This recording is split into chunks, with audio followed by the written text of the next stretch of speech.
For as the light of the morning cometh out of the east, and shineth even unto the west, and covereth the whole earth, so shall also the coming of the Son of Man be. Therefore sanctify yourselves, that your minds become single to God, and the days will come that you shall see him. For he will unveil his face unto you, and it shall be in his own time, and in his own way, and according to his own will. This is unveiling Jesus Christ.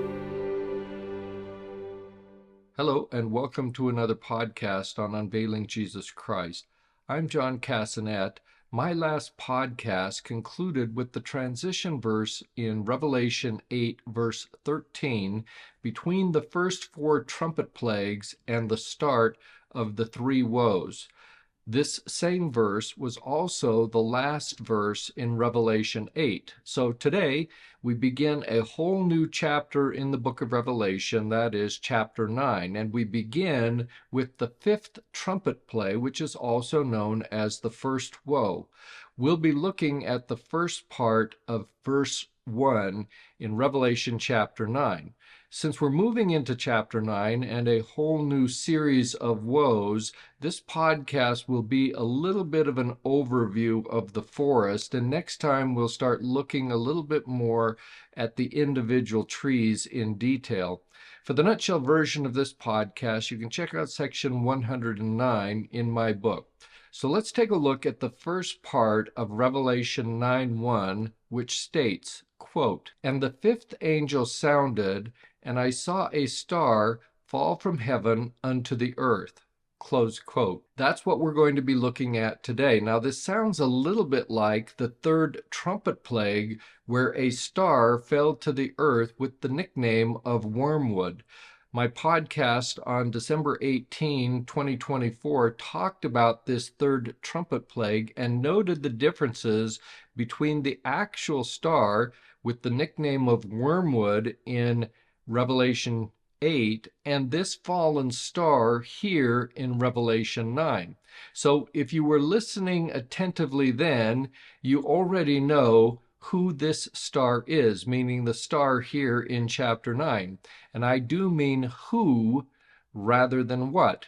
But let's not get ahead of ourselves. We need to cover some of the basics before we get to him who is the star of the show today. By way of overview, as we begin chapter 9, the first woe of the seventh seal begins as the fifth trumpet angel sounds his trumpet.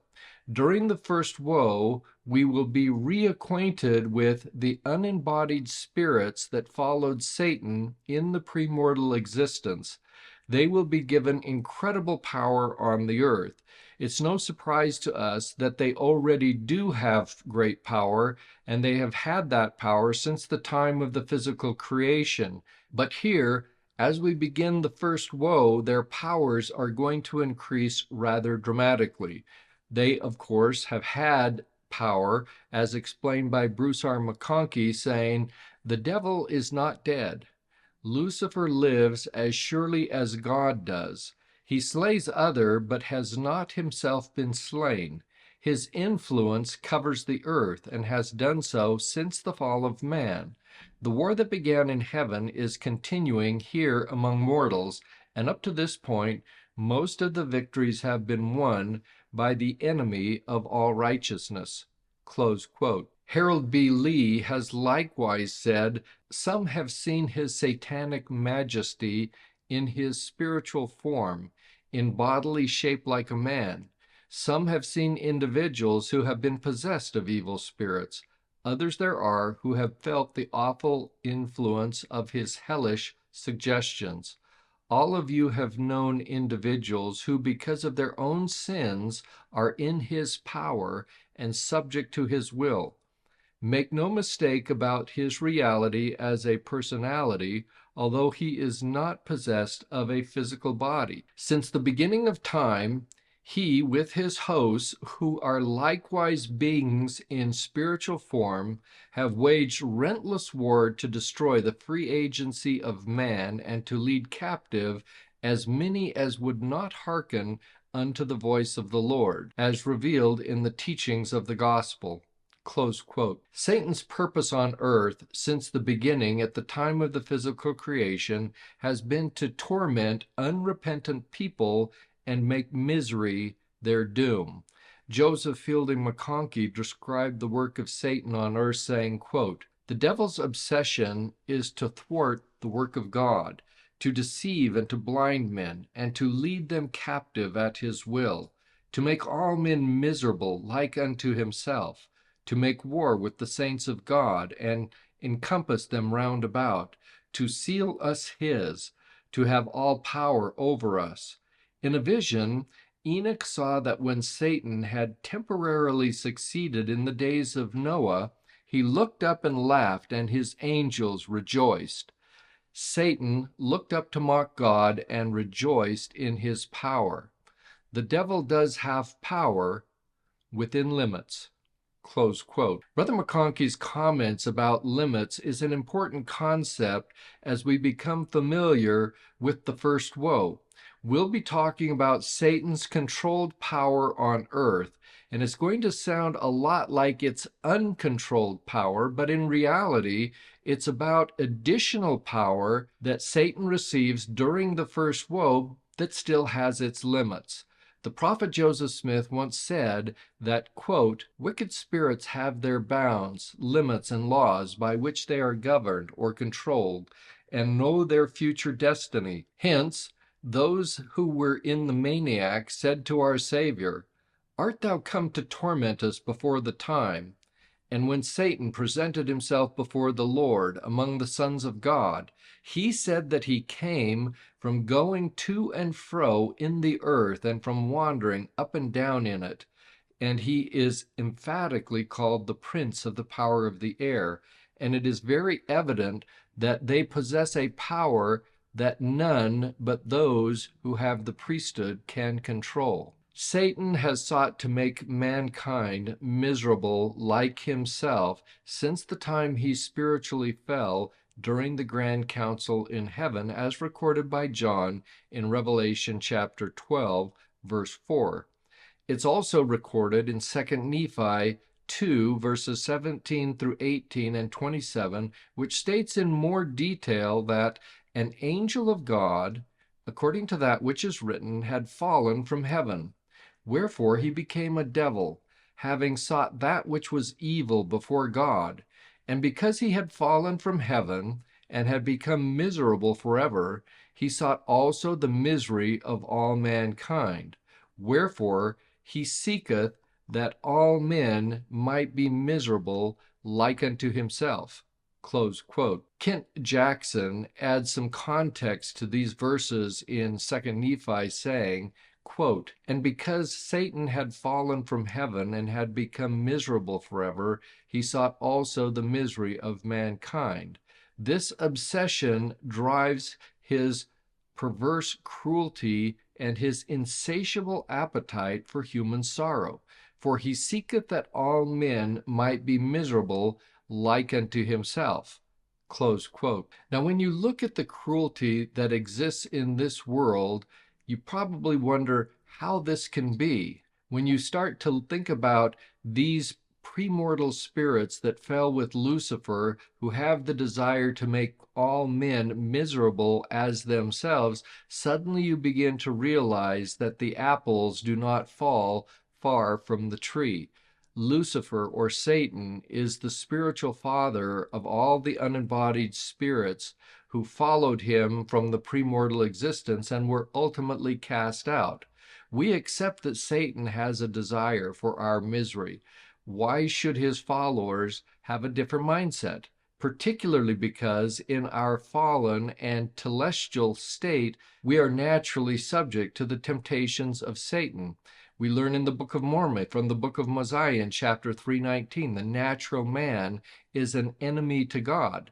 Those who reject the enticings of the Spirit and light of Christ are those that seek the misery of others because it is a misery that they themselves feel. Elder Dallin H. Oak said in the October 1991 General Conference that those who yield to Satan's enticing are on the way to the same miserable destiny as he. Shut out from the presence of God, they will be in a state of misery and endless torment. As the Lord said about the wicked, misery shall be their doom. Close quote. So let's talk a little bit more generally about this host of unembodied spirits that were cast down to this earth when they were defeated at the end of the premortal war in heaven. Lucifer's historic fall from heaven with this entire host of unembodied spirits is a logical starting point to understand what their future activities on earth will be during the first woe. So we're going to start out here in the premortal existence when they were cast down on earth. We're going to follow their course a little bit through mortality and through the periods of the earth's temporal existence until we get right up to the first woe and figure out, okay, this is where we have been and this is where we're going. It's sufficient to say, as did Eldred G. Smith, that Satan had power to do only what God had permitted him to do. Satan did not win that war in heaven. He was cast out of heaven to do what the Lord wanted him to do, to test and try and torment man. Satan then has his power on this earth only as the Lord permits and as we yield to his temptations. Close quote. Now that remains a true statement both since the time of the great war in heaven when Lucifer and his followers were cast down to this earth, throughout the entire history of this earth, up to and including the first woe. But the Lord sometimes allows Satan to have greater power, and that's one of the things that's going to occur when the first woe is opened. Satan is going to have considerably more power then than what he has on the earth right now. Alvin R. Dyer makes this further point, saying that the significant point here is that Satan and his angels at that time, meaning at the end of the war in heaven, were not defeated in the sense that they were sent away into a place where they could no longer menace God's plan and deceive the minds of men. But on the contrary, they were cast into the earth to exist for the duration of the habitation of the earth by man in what could be termed inner darkness. This conclusion is not difficult to perceive, for from the time of their expulsion from heaven, they have dwelt in unembodied form upon the earth and have literally established an inner kingdom of evil. From there, they continue their efforts to frustrate and destroy the plan of God the Father in the redemption of the souls of men, and have constantly existed in darkness. For they not only shun light, but light and truth forsake them. Close quote. With the foregoing in mind, let's return to the language of Revelation chapter 9, verse 1, about this falling star. Satan is the metaphorical star John saw fall from heaven onto the earth. This is not a fallen star like wormwood, as Joseph Seiss tells us, saying, quote, John hears the fifth angel sound and beholds a fallen star in the earth. This is not a meteor like what he beheld on the sounding of the third angel. Close quote. Several scriptures refer to this event, that is, Satan's fall from heaven, including Isaiah 14:12 that says, quote, How art thou fallen from heaven, O Lucifer, son of the morning? How art thou cut down to the ground, which didst weaken the nations? Close quote. Luke chapter 10 verse 18 records a statement by Christ of this same event, saying, quote, And Jesus said unto them, I beheld Satan as lightning fall from heaven. Close quote. Note how these scriptures interchange the names of Satan and Lucifer. Satan's name was Lucifer in the premortal existence. Lucifer means light bearer. He's also known as a son of the morning and a morning star, not the morning star, but a morning star. Richard Cowan talks about our English origin for the name Lucifer, saying that the name Lucifer is derived from the Latin lux, meaning light, combined with the Latin fere, meaning to bring, carry, or bear. Hence, this name literally means light bearer. He was a son of the morning, suggesting his preeminence as one of God's first spirit children to be born and as one in authority in the presence of God. Close quote. The Encyclopedia of Mormonism has an additional explanation for this name, saying that the name Lucifer means light bearer in Latin and is a translation of the Hebrew Hallel ben Shachar, which means herald, son of dawn, or morning star. In the premortal life, Lucifer was an angel having authority in the presence of God. Close quote. Having given some definition to the name Lucifer, let's talk a little bit about the new name of Satan. Hiram M. Smith tells us that the word Satan means adversary. It is the same as devil, which is generally rendered accuser.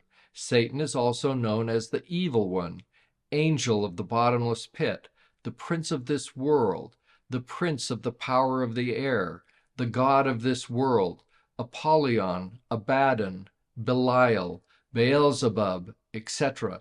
Originally, he belonged to the heavenly hosts and was a chief among them. Close quote. We might ask ourselves, when did the name of Lucifer or light bearer change to Satan, which means devil and accuser? Was it when he rebelled during the grand council in heaven, or when he was defeated after the war in heaven and was cast down to earth? If you understand the different meanings, we'd have to conclude that it was when Lucifer fell, when he rebelled from his high standing during the grand council and then became an accuser when his plan was rejected. Several Bible translations describe Lucifer's fall as a star, as described by John in Revelation 9:1. It's noteworthy that John describes this fall in the past tense, saying, quote, "I saw a star that had fallen from the sky to the earth." Close quote. Now, that particular rendition is from the New International Version of the Bible translation. There's also the New King James Version, which says similarly, quote, "And I saw a star fallen from heaven to the earth." Close quote. Again, that's Revelation 9:1 of the New King James Version. And there are other translations that follow suit, telling us that what John saw in Revelation 9:1 was something from the past. The star was not falling in his vision, but had already fallen. That is to say, it was not a falling star, but was a fallen star upon the earth. He is seeing the origin of a star that had fallen long ago. In other words, John symbolically saw Satan cast out of the premortal spirit world for his act of rebellion as a historical event at the time of the earth's physical creation. This timing is certain because in order for Satan and his followers to be cast down onto this earth, there had to be a physical earth onto which they could be cast down. Philip Schaff elaborates a bit on this point, saying that, quote, "What the seer beheld was not a star fall out of heaven, but a star fallen," as in the Authorized Version. In Revelation 12:7-9, there is little doubt that the star represents Satan.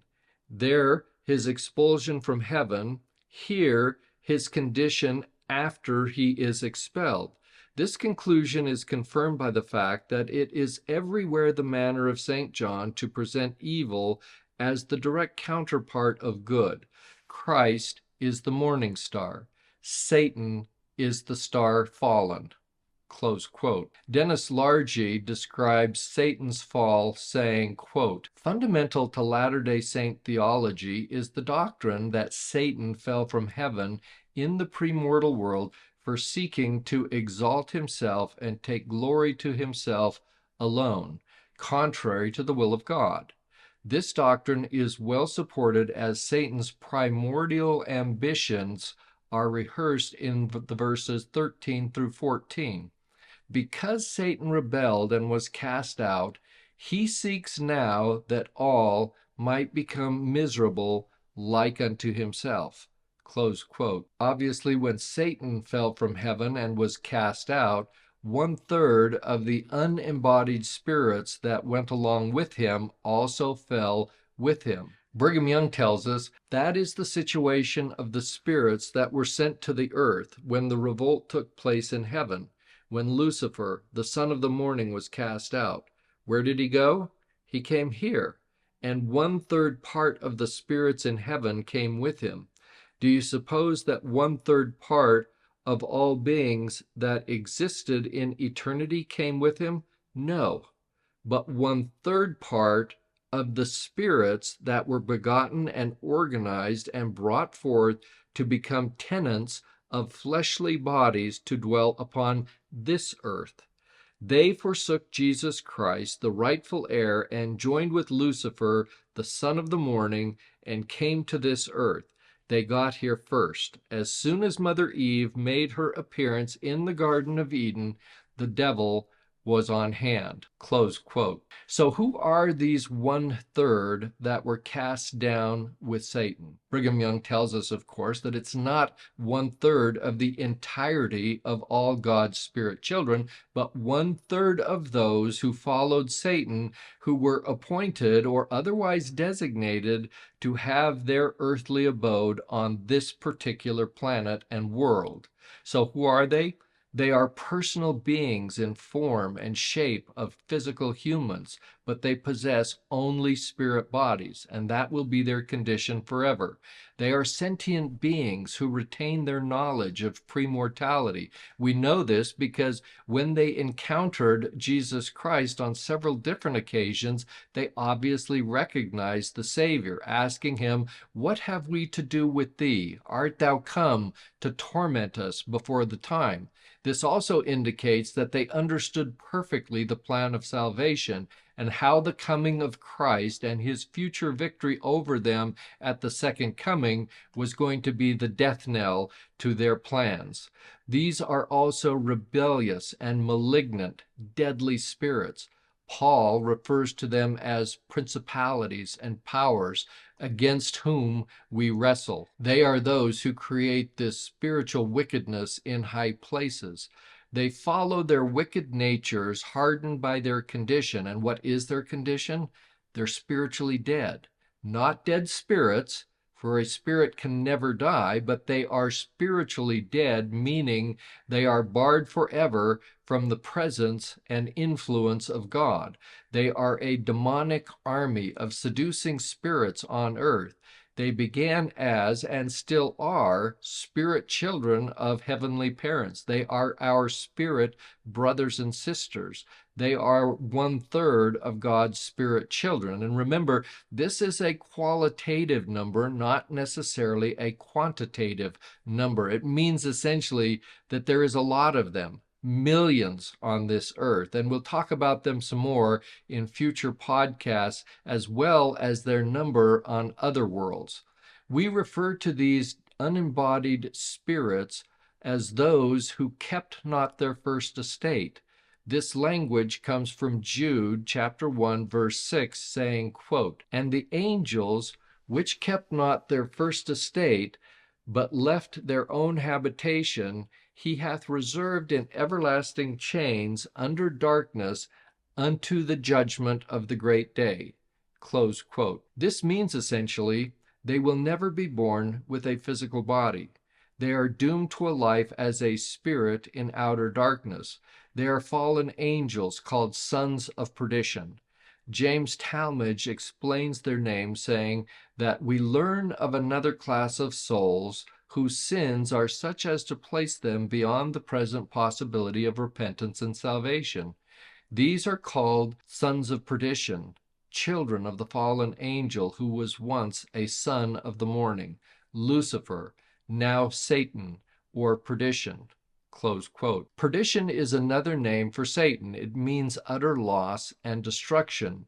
Richard Cowan explains the origin of this name, saying, quote, "Perdition is derived from the Latin verb perdere, meaning to lose. So, perdition literally means loss. Satan and those who follow him lose the privilege of being in any of the kingdoms of glory. Close quote. These sons of perdition love and choose darkness rather than light. They are sons of perdition because Satan, who is perdition, is their spiritual father. Joseph Fielding McConkie talks about what it takes to become a son of perdition, saying, quote, Satan is called perdition, meaning he is the author of ruination and the father of lies. Those who bask in the light of heaven and come to know God, and who then sin against that light and come to fight the faith of their fathers with a viciousness and a vengeance known only to the ungodly, these become sons of perdition. Close quote. Joseph Fielding Smith has likewise explained that there is still another group composed of those who have had a testimony of divine truth, who have had the guidance of the Spirit of the Lord or Holy Ghost, and afterwards deny the truth and put Jesus Christ to open shame. These shall be cast out into outer darkness. They are called sons of perdition. Close quote. Now, these descriptions sound a lot like the mortal sons of perdition who are rebellious in this life. Well, the same standard applies in premortality to the unembodied spirit sons of perdition. Alma 5:41 through 42 states that, quote, whosoever bringeth forth evil works, the same becometh a child of the devil, for he hearkeneth unto his voice and doth follow him. And whosoever doeth this must receive his wages of him. Therefore, for his wages he receiveth death, as to things pertaining unto righteousness, being dead unto all good works. Close quote. Bruce R. McConkie adds that those who turn from the light and truth of the gospel, who give themselves up to Satan, who enlist in his cause, supporting and sustaining it, and who thereby become his children, by such a course sin unto death. For them there is neither repentance, forgiveness, nor any hope whatever of salvation of any kind. As children of Satan, they are sons of perdition. Close quote. When Satan and his unembodied spirit sons of perdition were cast down to this physical earth, it became for them the depths of hell. The depths of hell is synonymous with the bottomless pit that we're going to hear a lot about during the first woe as we go forward. 2 Peter 2:4 tells us of their condition, saying, quote, for if God spared not the angels that sinned, but cast them down to hell, and delivered them into chains of darkness to be reserved unto judgment. Close quote. Now, it seems a little strange that this earth is considered to be the depths of hell for these unembodied spirit sons of perdition, because for us who have a mortal body, even on this telestial earth, it seems like a pretty heavenly place. I mean, you look around you and the beauty of the earth is pretty fantastic. So we have several names for the depths of hell or the underworld for these unembodied spirit sons of perdition that fell with Satan. These names include the sides of the pit, which we get from Isaiah 14:15. It's also called in Hebrew Abaddon and in Greek Apoleia. Abaddon connects with Sheol or Hades, Sheol being the Hebrew word for hell. And when we think about Abaddon, Sheol, or Hades, this is a deeper, darker, more wretched place. Yes, there are degrees of hell, just as there are degrees of glory. We also have the name of the deep, the bottomless pit, the abyss, or the pit of the abyss. We also simply call it hell or an endless hell. All of these things are names for what is being described here as the habitation of these unembodied spirit sons of perdition. Bruce R. McConkie quoted Revelation 9:1 and then said that Lucifer, who was cast out of heaven, now has made his new abode, an endless hell, where he holds the keys of power and dominion over his fellow demons and over all mortals who bow before him as their master. Close quote. So what are we really trying to convey, or what has been conveyed by these series of various names used to describe the hell into which these unembodied spirit sons of perdition are cast here upon the earth? Bruce R. McConkie has said that in an attempt to convey in imperfect mortal language the infinite intensity of the sufferings of those cast into the pit, that is, into hell, John spoke not simply of the pit, but of the bottomless pit. The bottomless pit is the depths of hell. It is not a literal pit without a bottom, for such is a contradiction in terms, but it is a pit or prison where the inhabitants suffer as mortals view suffering to an infinite, unlimited, or bottomless extent, referring to the finite inability to comprehend the vastness of the suffering of those reaping the full measure of this status. The Revelation says, the end, the width, the height, and the depth, and the mystery thereof, and the misery thereof, they understand not, neither any man except those who are ordained unto this condemnation. Close quote. This part of Satan's kingdom exists in the unseen ambient areas of the earth. Alvin Dyer explains what this means, saying, quote, many have wondered why they were cast out upon the earth. Perhaps until the final judgment there was no other place for them to go. It would seem that they will not be assigned to their final place of abode, a kingdom of outer darkness, which the Lord has said is prepared for them, until the end of mortal life and the final judgments and expulsion. Therefore, until the final subjugation of Lucifer and his followers, they are permitted to reside in the ambient areas of the earth called inner darkness here upon the earth. Close quote. In short, ambient means in our immediate and surrounding area. Even though they may be unseen, they are in our presence. This is confirmed in Job 1:7, where the Lord said unto Satan, whence comest thou? And Satan answered the Lord and said, from going to and fro in the earth, and from walking up and down it. Close quote. So what is Satan doing when he's going to and fro and walking up and down on the earth? He and his unembodied followers seek whomever they may destroy. They seek any person who will yield to them. James Talmage has said of these that primordially he and his angels were cast out into the earth, and here they have since been going up and down in the world, seeking whom they may deceive.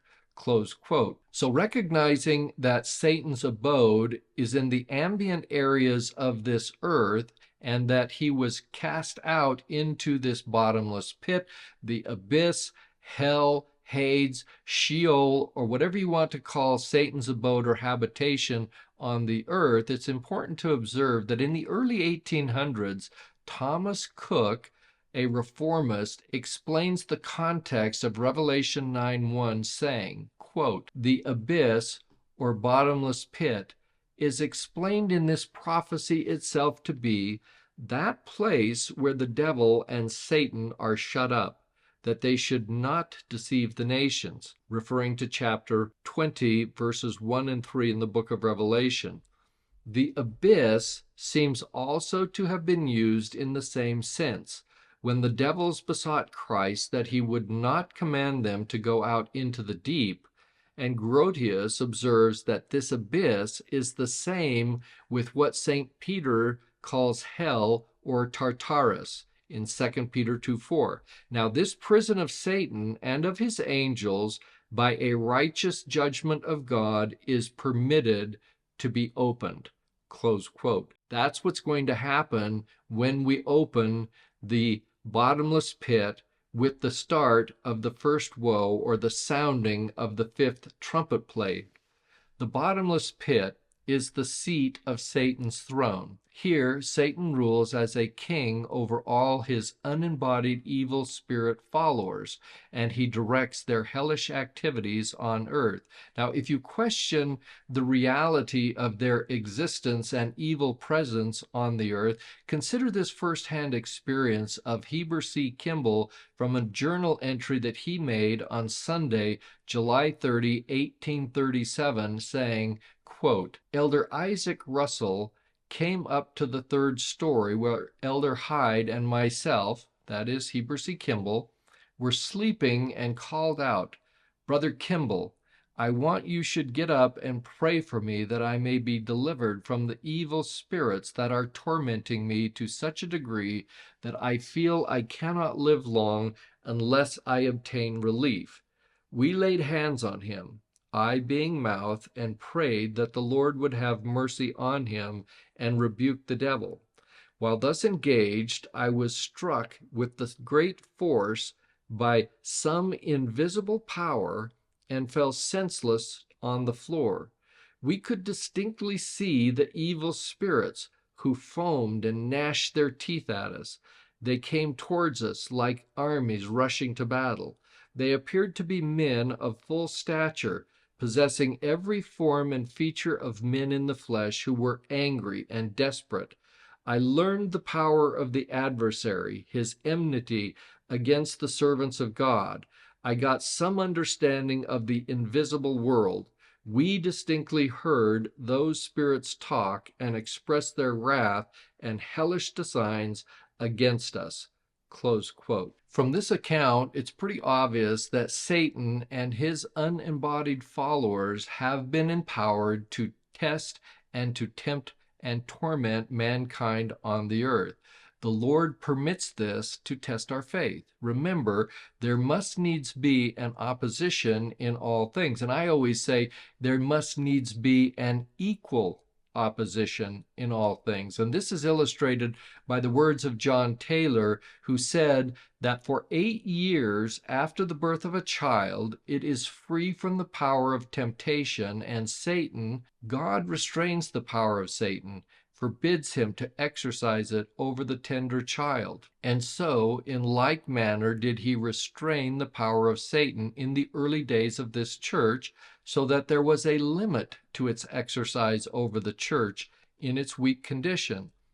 But as power increased, as the gifts of God were manifested, as the keys of the priesthood were revealed unto the children of men, so did the wrath of the wicked, so did the violence of the mobs, so did the combinations that were formed with the object of destroying the work of God increase in their strength and in their numbers. Close quote. So we see in this account how the power of Satan grows in proportion to the growth and power of the priesthood in the earth today. And this is all before we ever get to the first woe. So Satan's power is increasing in the earth. It's important to observe also, if we go back to the meridian of time, that Christ encountered these evil spirits called devils or unclean spirits multiple times during his mortal ministry. So, for example, on the Mount of Temptation, Satan personally appeared and tempted the saviors. There were also these unembodied spirits who called themselves Legion, and they preferred the bodies of swine rather than to have no body at all. All these were subject to Christ's commands. In 1 Nephi 11:31, there is a description of Nephi's vision of Christ saying, quote, I looked and beheld the Lamb of God going forth among the children of men, and I beheld multitudes of people who were sick and who were afflicted with all manner of diseases and with devils and unclean spirits. And the angel spake and showed all these things unto me, and they were healed by the power of the Lamb of God, and the devils and unclean spirits were cast out. Close quote. Since unembodied evil spirits do not have mortal bodies, they try to possess the bodies of others to enhance their power and influence on earth. John Widtsoe confirms that Satan and his angels are bodiless. That is their heavy punishment. Their power now and hereafter is greatly limited by this lack. Therefore, they often seek entrance into human bodies, even bodies of lower animals." Close quote. We see this illustrated in the case of Legion that I mentioned a moment ago. This collection of evil spirits wanted to be in the bodies of swine rather than having no body at all. Notably, swine were unclean animals, and you have to ask yourself, how desperate are these guys that they would go into even an unclean animal according to Jewish perspectives and the Israelite law? The unembodied spirits, however, cannot enter and obtain mastery over the physical body of a mortal person unless that person is a willing and consenting victim. The prophet Joseph Smith taught that, quote, "all beings who have bodies have power over those who have not," close quote. Brigham Young elaborates on this statement somewhat, saying, quote, "I have formerly spoken about the spirits overcoming the flesh. The body or flesh is what the devil has power over. God gave Lucifer power, influence, mastery, and rule to a certain extent to control the life pertaining to the elements composing the body, and the spirit which God places into the body becomes intimately connected with it, and is, of course, more or less affected by it." Close quote. Hiram Andrus also tells us that the fall of Adam introduced a built-in dualism into man. Satan, with his powers of darkness, acts upon man through the corruption within man's flesh, but the Spirit of God acts upon man as a result of the desires of his spirit. If man yields to the corruption within his flesh, his whole being is brought into bondage to Satan, close quote. Now you're probably thinking at this point, okay, I got it. What's the point? The point is that when the fifth trumpet plague sounds, that is, when the first woe begins, Satan and his angels will be given much more power on the earth than what they have possessed in the past. The bottomless pit, the abyss, Satan's kingdom, his throne, will be opened, and these evil spirits will billow out of that bottomless pit like the black smoke of a furnace, as described in Revelation chapter 9. Now, I'm reminded a little bit as I think of this imagery about the movie by the name of Ghost. It starred Patrick Swayze, who was Sam Wheat, and his girlfriend was Demi Moore. So Sam in the movie is murdered by a bad guy that was hired by Sam's friend, Carl. Sam then becomes a ghost who's kind of stuck between life and death, one of those scenarios, who has to save Demi from a similar fate. So the murderer ultimately dies in this really ugly accident. And when he dies, we see these nasty black blobs or evil spirits kind of come up out of the sewers and the cracks in the foundations and pavement and from the sides, and they grab the murderer and they kind of surround him and gobble him up and take him back to hell. Well, Carl, of course, who was the instigator of the murder of his friend Sam, also gets his due when he dies in the same black. They're making this loud sound, and they come in and grab him and they take him to hell also. So this imagery is not unlike the black smoke billowing from the opened bottomless pit in John's vision. That bottomless pit is releasing these unembodied sons of perdition. He doesn't give us that sound, but they have this tremendous power over living people, and they bring with them on earth this horrendous spiritual darkness. And people and victims are going to be susceptible to their very, very powerful temptations. Apostle Erastus Snow has said that, quote, "There are cases in which it seems that these evil spirits so far control the tabernacles of men as to find the natural spirit that owns these tabernacles and suspend the operations of their functions. and usurp control of the functions of the body, and make these organs of speech speak the language of devils, and make these tabernacles perform the wicked works of the evil one, while the spirit that owns and should control this tabernacle is bound, as it were, hand and foot.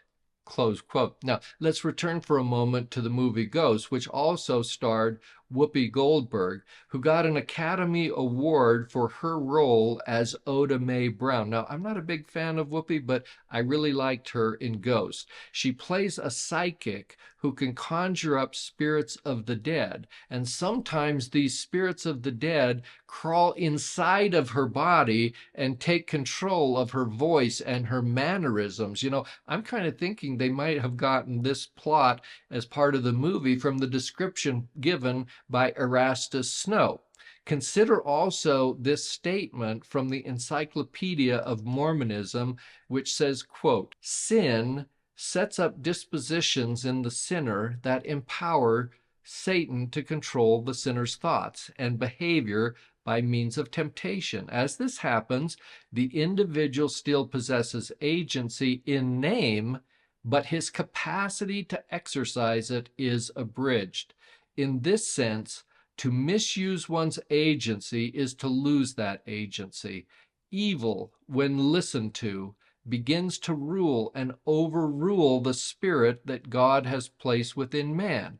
Conversely, using agency to receive and obey the influence of the Spirit of Christ liberates one from bondage." Close quote. The bottom line is that when the first woe begins, you better be ready to bring on your A game, because Satan and his legions will be able to bring theirs. They will be given this tremendous power, and we need to be prepared for the spiritual darkness that's going to exist in the world during the first woe, when men of influence are going to be tempted and overcome by Satan and his followers, bringing chaos and anarchy and a whole lot of other really bad things during the period of the first woe that will ultimately lead us directly into the second woe, which is physical Armageddon. We're laying the groundwork and the foundation for the spiritual darkness on the earth that is going to be necessary to polarize the fighting combatants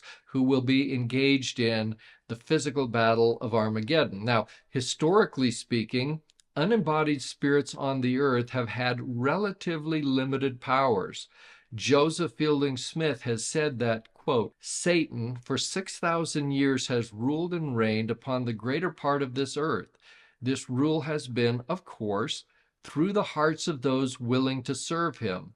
Nevertheless, the Lord has not relinquished all dominion to Lucifer's control.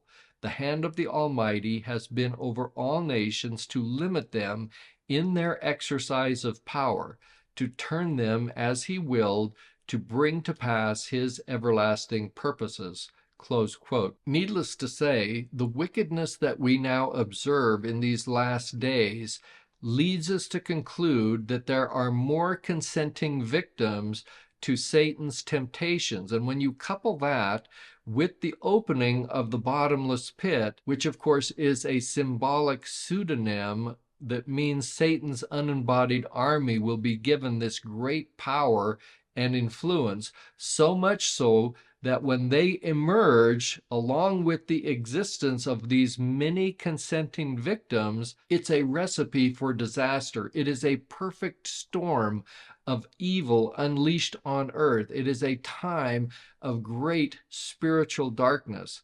Compare these future conditions with the description given by Joseph F. Merrill during the October General Conference in 1948, when he said that, quote, "Relative to Satan, perhaps he has more influence among men today than ever before in human history. What is the trouble now? My answer is Satan.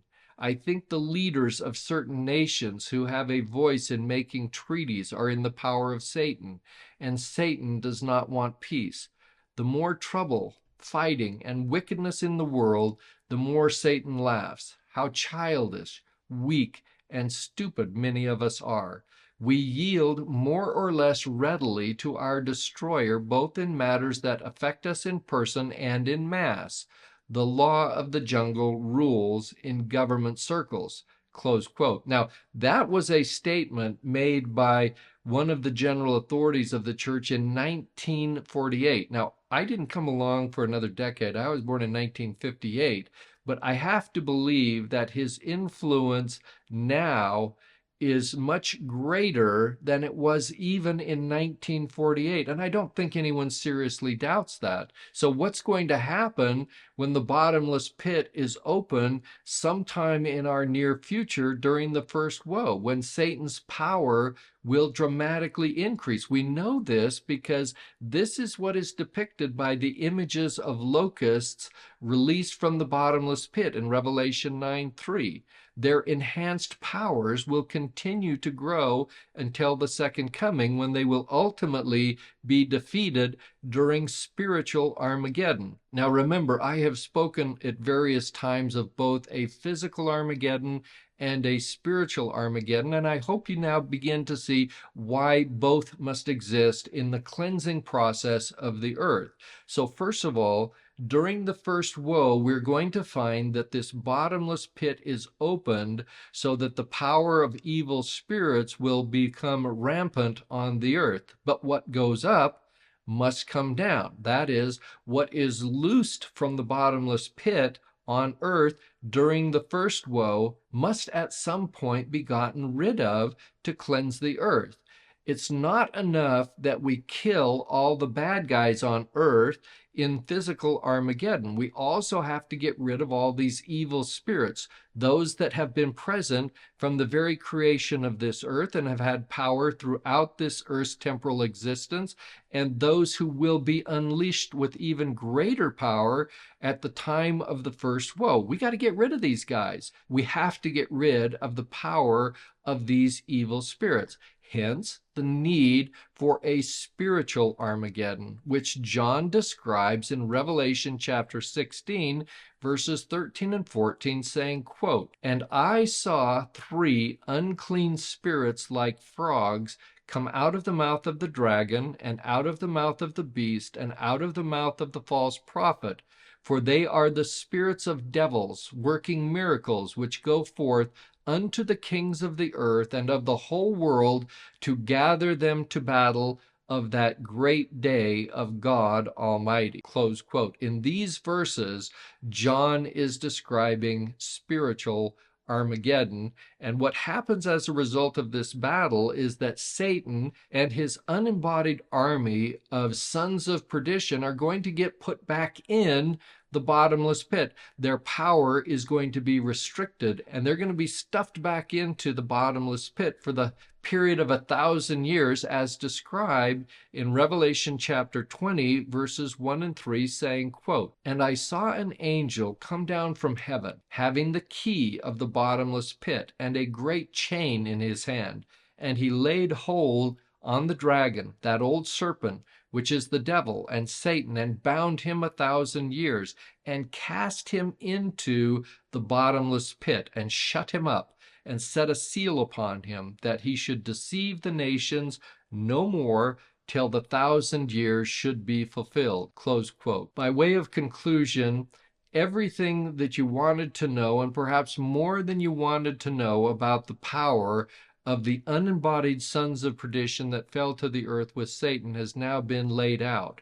I've talked about the power, the increased power they will have during the first woe, and the power that they will then lose during the third war at the second coming. Now, to be quite honest, this podcast probably told you more than you wanted to know, but it's not everything about what happens when the bottomless pit is opened. So in my next podcast, we're going to talk about what happens to the disembodied sons of perdition when the first woe begins. Here we've been talking this entire time today about the unembodied spirit sons of perdition, but that's just half the equation, because we are also going to have to deal with the disembodied spirit sons of perdition that are the other half or flip side of this coin. So stay tuned until my next podcast for more infernal fun here on Unveiling Jesus Christ. As always, thanks for watching, listening, subscribing, and sharing. I really do appreciate it. And also Jenna and Kristen for their help. I'll see you next time on Unveiling Jesus Christ.